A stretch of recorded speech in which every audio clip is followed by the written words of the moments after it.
Isang magandang gabi po sa inyong lahat. Latest weather update po muli tayo, pero bago po tayo magpatuloy, isang like lang po bilang suporta sa ating YouTube channel. So as of now, yung binabantayan po natin na dalawang active LPA kahapon ay naging 3 na nga po.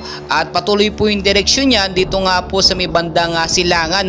Makikita nyo po sa ating pinaka live radar etong 3 active LPA. So live radar po natin ito kinuha at talagang active po na LPA ito.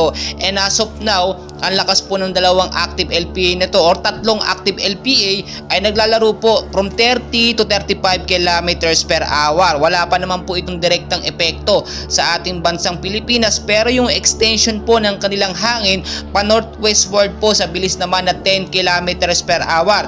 Pwede po at posible maka-apekto yon sa ilang bahagi nga po ng Mindanao, especially sa Davao area. So ngayon po ang hypnosis po natin, ayon na nga rin po sa Pag-asa, ay apektado po tayo ng tinatawag po natin na shear line na siya nakaka-apekto sa ilang bahagi po ng Central Luzon at Northeast Monsoon naman po sa ilang bahagi din ng Luzon, Visayas at Mindanao. Balikan natin yung 3 active LPA.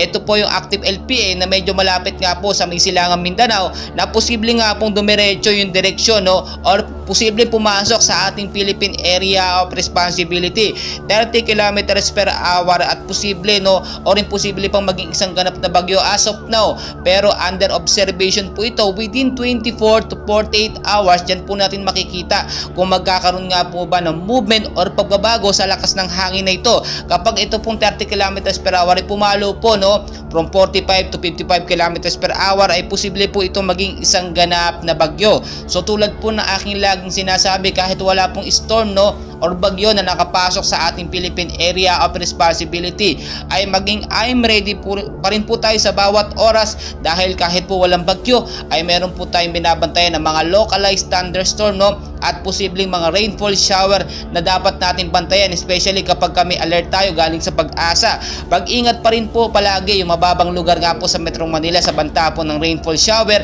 sa posibleng pagbabaha. So ngayon pa lamang po linisin na natin yung mga estero, yung mga kanal po na nagiging cause nga po ng pagbabaha kapag ka nagkakaroon ng malakas at patuloy na pag-uulan. Mag-ingat din po yung nasa mga matataas na area, alam nyo naman yung mga landslide prone area na talagang nagiging hudyat po o nagiging sanhin ng aksidente minsan sa ating mga sasakyan, lalo na yung mga kalsada sa may bandang mataas na lugar. Mag-ingat po kayo dyan. So yung may mga lakad ng gabi o hapon, ugaliin magdala ng payong jacket o kaya naman po kapote, panlaban na nga rin po in case magkaroon ng pag-uulan. Patuloy ko po kayong i-update, and please ako po yung nakikiusap sa inyo. Patuloy naman po ng isang like and pakishare na rin po sa ating mga loved ones para updated po sila sa ating binabantayan na weather condition at alam nila ang lagay ng panahon at lagi po silang handa. And please, magandang gabi po sa inyong lahat. Maraming salamat po.